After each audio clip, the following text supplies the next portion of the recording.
Olá, bom dia, Fortaleza, 23 de março, e nós estamos aqui, reunidos aqui no restaurante Big Camarões, aqui no nosso almoço das sextas. Nós fazemos parte da advocacia cearense, tivemos uma semana muito corrida, uma semana de muita agitação para a advocacia. Tivemos o prazer de receber aqui em Fortaleza o presidente do Conselho Federal da OAB, o advogado Cláudio Lamáquia, que esteve aqui para um desagravo promovido pela Ordem dos Advogados do Brasil, no Fórum Clóvis Bevilacqua, um desagravo que alguns advogados estão considerando grave, desagravo grave, desagravo seletivo, desagravo Dejuca, Ozen, bom dia. Um desagravo que furou a fila, uma fila de pedidos de desagravos que existem na OAB. Um desagravo seletivo. Tivemos uma semana na OAB, mais uma vez, em que a palavra da advocacia foi cassada.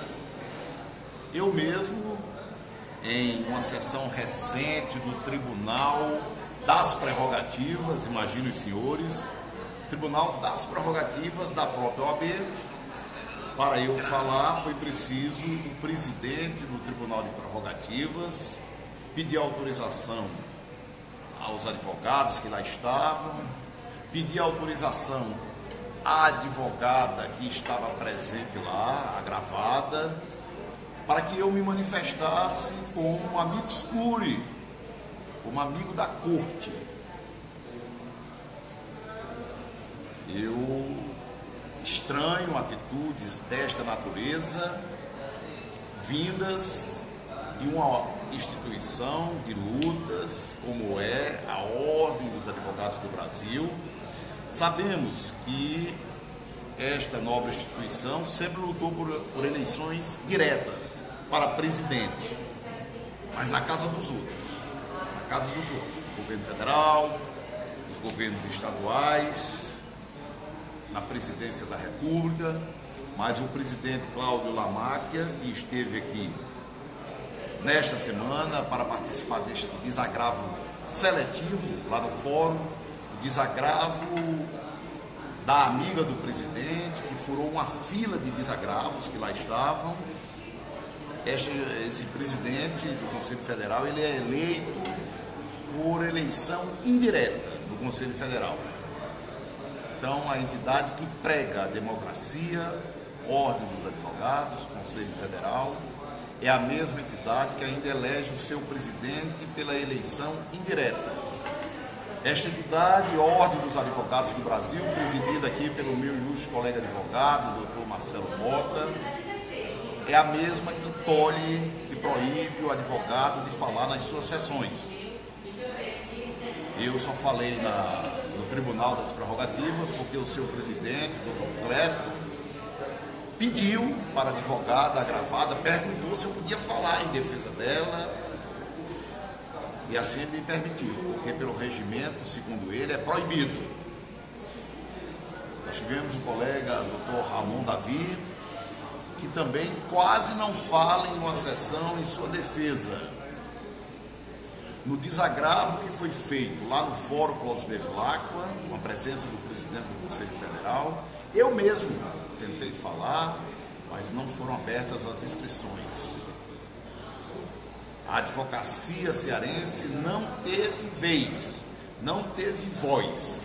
A advocacia cearense estava lá no desagravo para aplaudir o presidente da OAB federal, para aplaudir o presidente da OAB local, para aplaudir os conselheiros que vieram, para aplaudir a desagravada, mas não pôde falar. eu falei porque eu levei a minha caixa de som para o local. Levei a minha caixa de som e quando terminou o ato, embora tentassem tirar o presidente do Conselho Federal rapidamente do local, eu fiz um pela ordem. Tinha um documento para entregar para ele, nosso, da advocacia, relatando diversas questões, fechamento da casa do advogado, a obra embargada da casa no estacionamento, que ninguém esquece, o dinheiro da advocacia empregado dentro do Fórum Cláudio Bevilacqua para um jardim. Podem rir porque é engraçado. Seu dinheiro, advogado, o dinheiro das anuidades dos advogados, dentro do fórum para se fazer jardim dentro do Fórum Cláudio Bevilacqua. Neste documento que eu vou publicitar, me lembrem, por favor, hoje eu vou fazer a publicidade deste documento. Nós relatamos também ao presidente do Conselho Federal que a OAB do Ceará tem títulos protestados em cartório. Títulos protestados em cartório. Falamos também sobre o atraso da obra da sede, que vai fazer 3 anos agora, que foi inaugurada, se dando um golpe eleitoral na advocacia, mas até hoje não funcionou. Até hoje não funcionou. E outras questões.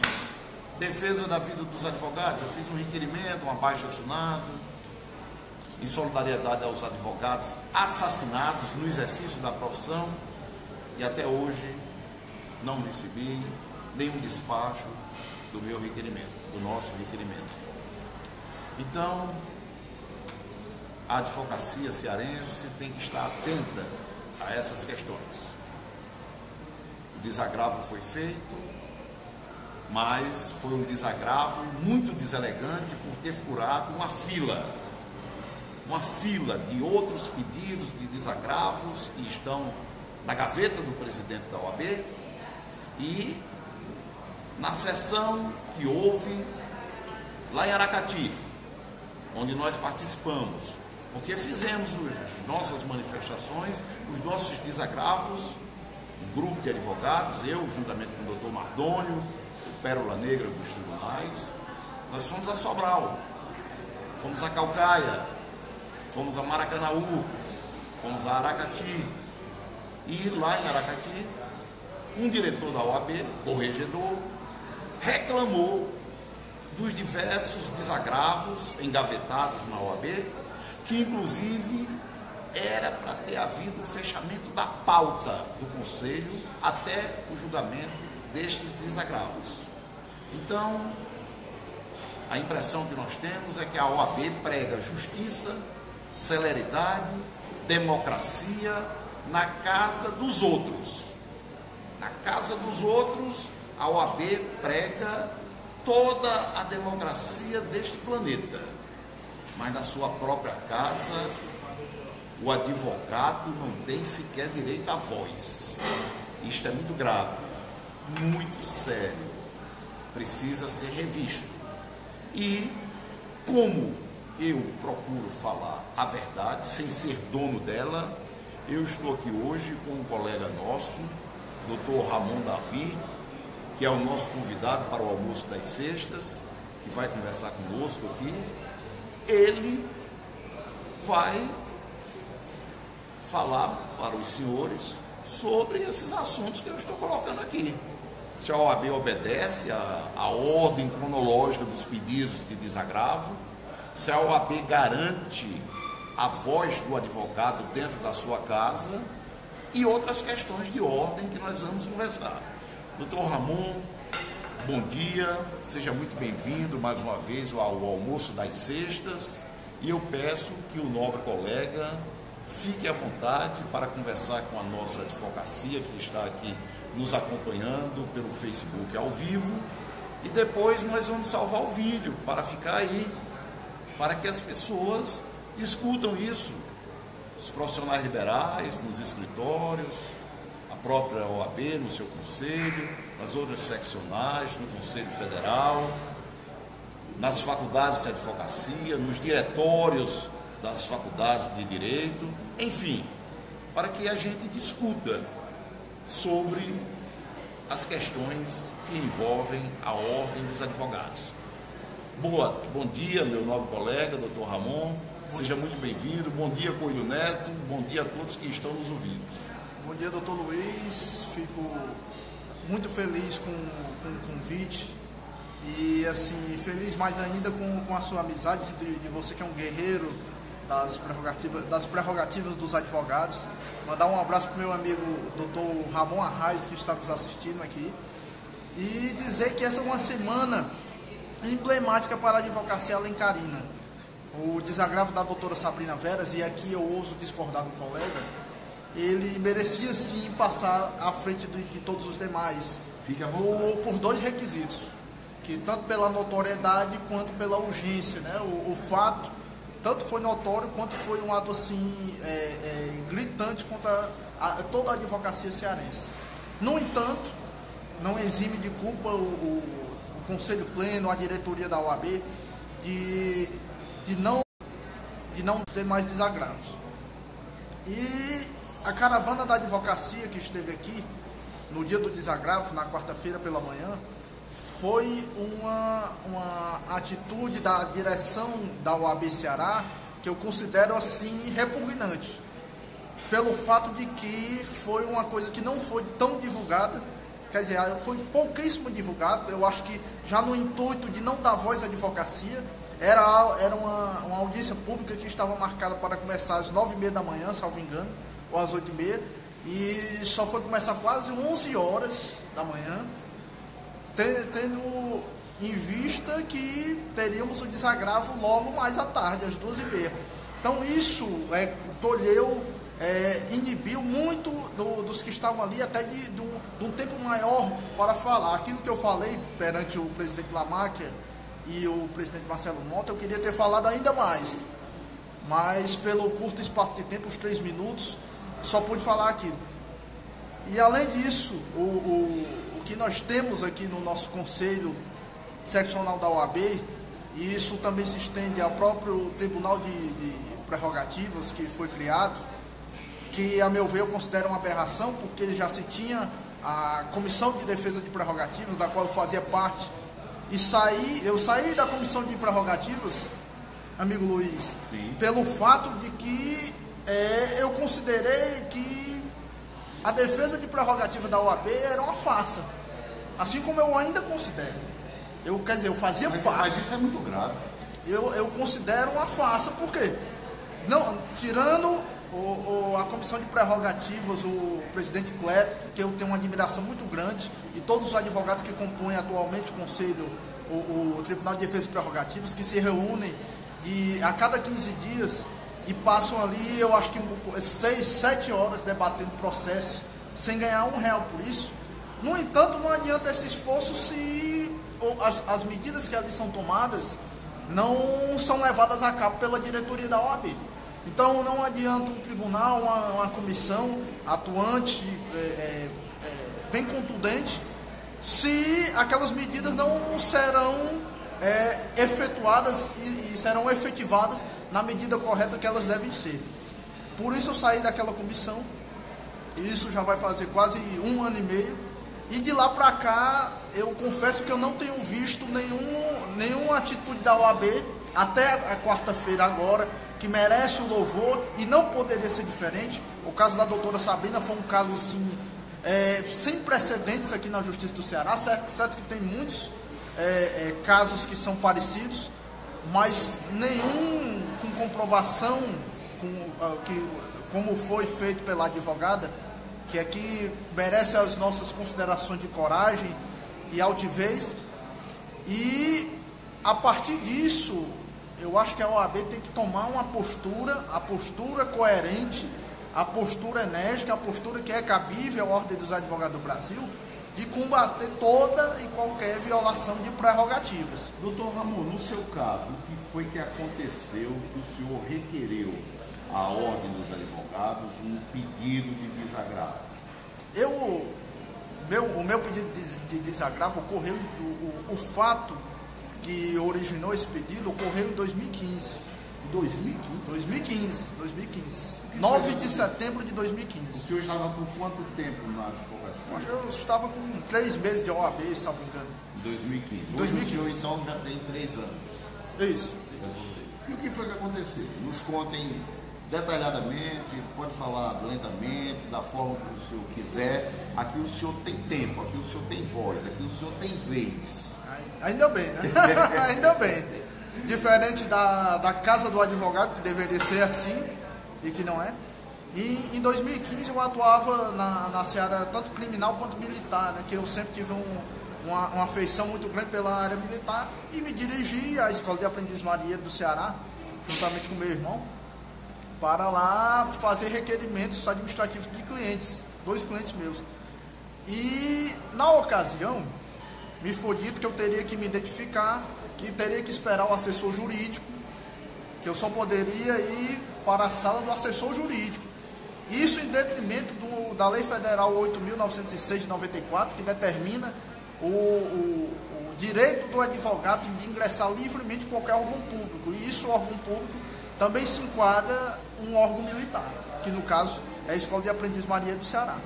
Então o senhor entrou na escola... Isso, eu pedi para entrar e disseram... E disseram que... Isso na portaria? Na portaria, antes de entrar. Antes de entrar, na calçada. Né? Isso, que é chamada a sala de Estado. Certo, o senhor chegou lá e se identificou... Isso, o senhor ia como advogado. Não, eu fui, lá era um requerimento, tinha um requerimento administrativo de 2 clientes, um era em um setor e o outro era em outro. Mas, momentaneamente, eu presenciei que um motoboy e outras pessoas trajando normalmente cidadãos normais, ingressaram na escola de aprendiz sem qualquer identificação. Só chegaram, oi, tudo bom, com o sentinela e entraram. E você como advogado? Como advogado. Primeiro o tratamento desigual com o advogado.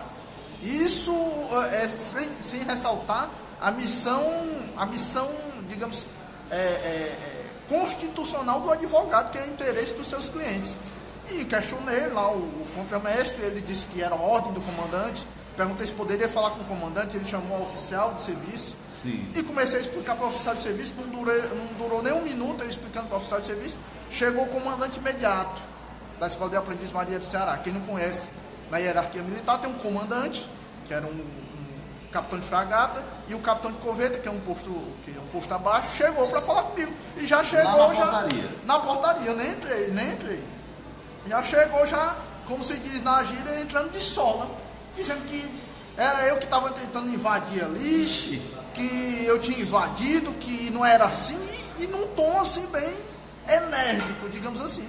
E eu tentando explicar, que eu queria só, primeiramente, um esclarecimento acerca dessa norma. Porque, se fosse o caso, levaríamos o caso para a OAB. E ele disse, olha, eu tentando me explicar, ele disse, você baixa o tom de voz, senão eu lhe dou voz de prisão agora mesmo. E eu contra-argumentei falando que, no exercício da profissão, eu só poderia ser preso por crime inafiançável. E aí, foi um momento, assim, eu acho que foi um divisor de águas, que ele viu que não estava mexendo com digamos... Um leigo, né? Mas a partir de então ele começou a contra-argumentar, dizendo que eu não poderia entrar ali sem se identificar, e eu questionei. O senhor não tentou entrar sem se identificar? Não, de forma alguma. O que eu estava questionando era o tratamento desigual que estava sendo tratado, não a mim, mas a advocacia. E nisso ele disse que ele tinha o poder de, se ele quisesse me colocar para fora dali, ele colocava na hora. E eu digamos, disse, então por que o senhor não coloca? O senhor não tem esse poder. Então começamos ali um embate, e nisso foi indo, eu disse que só sairia dali algemado, como disse, como tem vídeo no YouTube para comprovar isso. O senhor conseguiu, filmou na hora? Filmei, em toda a repartição pública que eu entro, me passa o link desse vídeo. Eu vou passar.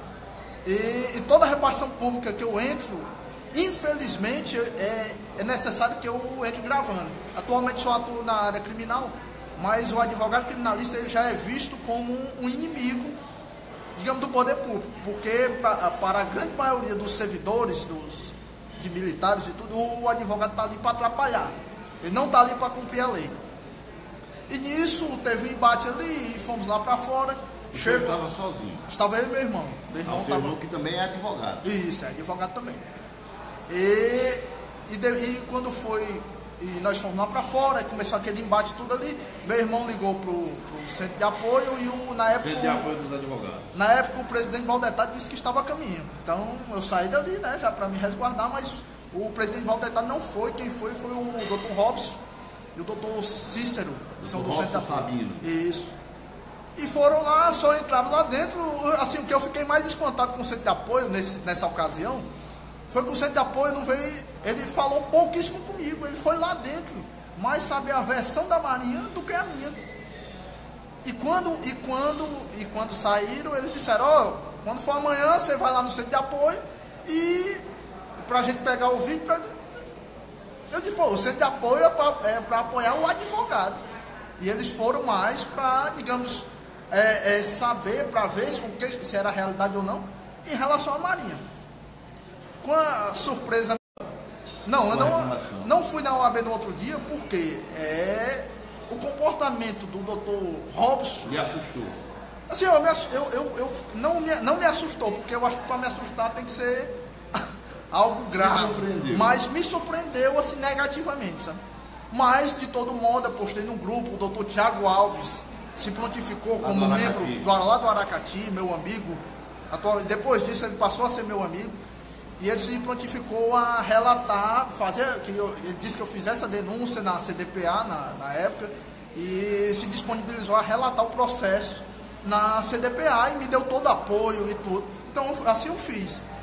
Surpresa minha ou não, 30 dias depois eu estava em casa quando um tenente bateu na minha porta e para me entregar uma intimação dizendo que eu estava respondendo ao inquérito policial militar por 3 crimes militares, que é desacato, desobediência e ingresso clandestino. Ingresso clandestino é você ingressar numa organização militar, como diz, superando as barreiras de vigilância.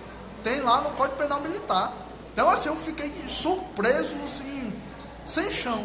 Mas, como um bom combatente, fui, né?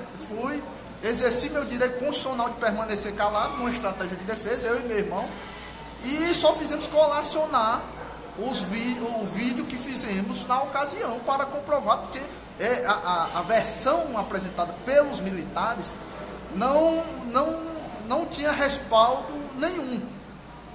E nisso, quando eu vi a íntegra do inquérito policial militar, eu fiquei assim, de boca aberta, doutor Luiz, porque tinham muitas mentiras, os militares da Marinha do Brasil inventaram mentiras tão somente no objetivo de me incriminar. Caso eu não tivesse filmado a ação, eu digo com toda certeza, eu não teria OAB no momento, não seria mais advogado, e eu estaria preso pela celeridade da justiça militar. No entanto, o procurador da Justiça Militar, Dr. Cícero Coimbra, ele arquivou o inquérito contra mim, porque não tinha nenhum fundamento, nenhuma lógica daquele inquérito. Mas, em contrapartida, meu processo na CDPA foi aprovado, não o desagravo, mas várias medidas, como a representação por via de notícia crimes na OAB, contra o comandante imediato, porque ele tem que responder por denunciação caluniosa, mas só que a CDPA não tinha autonomia. E esse processo teria que passar por onde? Pelo Conselho Pleno. Então, em 2 meses o processo estava resolvido na CDPA, mas só que desde então está parado no Conselho Pleno da OAB. O que é aqui, presidente Marcelo Mota, um tremendo absurdo, um tremendo tapa na cara dos advogados, não na minha, mas de todos os advogados, porque eu acho que só quem é um advogado, aquele militante que já sofreu com injustiça, que já sofreu com uma tentativa de membros do governo de tentar denegrir a imagem de um advogado, sabe o que é você passar por uma injustiça. E além do mais, como diz, eu sofri um inquérito sendo inocente, porque se eu tivesse culpa, eu acho que eu nem aqui estaria falando sobre isso, mas inocente. Isso é comprovado porque teve a promoção de arquivamento, o juiz aceitou, e esse arquivamento foi homologado pelo Superior Tribunal Militar. Quer dizer... Foi até o Superior Isso, porque todos os processos no âmbito militar, ele tem que ter a chancela do Superior Tribunal Militar, nesse caso de arquivamento. Então, perante a Justiça Militar, o promotor, ele mandou indagar, mandou requerir o comandante sobre por que ele, se eu tinha cometido 3 crimes, doutor Luiz, por que ele não me deu voz de prisão na hora? Mesmo não podendo ser preso no exercício da profissão, mas por que ele não deu voz de prisão e não fez ali o procedimento? Se estava havendo um crime. Se estava havendo um crime. Eles prevaricaram. Então ele prevaricou. O doutor, como disse, como exímio conhecedor do direito penal, sabe que ele prevaricou. E sabe o que o comandante fez nessa ocasião? Ficou calado. Ficou calado porque ele viu que toda aquela sanha acusatória da Marinha contra mim, contra meu irmão, tinha ido por água abaixo. No entanto, a moral da própria OAB não ficou restaurada, pelo menos um pouco restaurada, porque não se teve nada de concreto, digamos, de contra-ataque contra esses atos, digamos, vergonhosos da Marinha do Brasil, que cometeu contra a minha pessoa. Por isso a minha revolta, a fala que eu explicitei perante a caravana do Nacional de Prerrogativas, perante o presidente do Conselho Nacional da OAB, Cláudio Lamáquia, e o presidente Marcelo Mota, aquilo ali eu não falei com a boca, doutor Luiz, eu falei com o coração. Ok, então o senhor já expôs aqui a primeira parte, né, do motivo que lhe levou, o que foi a causa do seu pedido, do seu direito de desagravo, né? E eu vou combinar com o colega aqui, com os colegas que estão nos assistindo, só para a gente fazer aqui uma pausa, que estão chegando mais alguns colegas aqui para este nosso almoço das sextas, e em seguida nós vamos voltar. Aí eu vou querer que o senhor entre nessa segunda parte aí, que foi essa sessão que o senhor participou da OAB, onde quase que a sua palavra ia sendo caçada, né? Novamente, do direito que nós não tivemos de nos manifestarmos neste desagravo que aconteceu no fórum, né? E quero que o senhor me fale também como é que ficou sua cliente, ou seu cliente lá na Marinha, né, diante desta situação toda, porque aí, como se não bastasse o desrespeito às prerrogativas da advocacia, ainda tem um prejuízo econômico, moral, financeiro, que não deixa de ter havido. Então, só abrindo um parênteses, a doutora Tânia, eu estou vendo aqui o comentário da doutora Tânia Lima. Sim, e ela foi uma que até eu vi um comentário dela acerca do Centro de Apoio dos Advogados, que a conduta do doutor Robson, também muito parecido do que aconteceu comigo. Ao invés da defesa intransigente do advogado, ficou mais aquela coisa para o lado do servidor.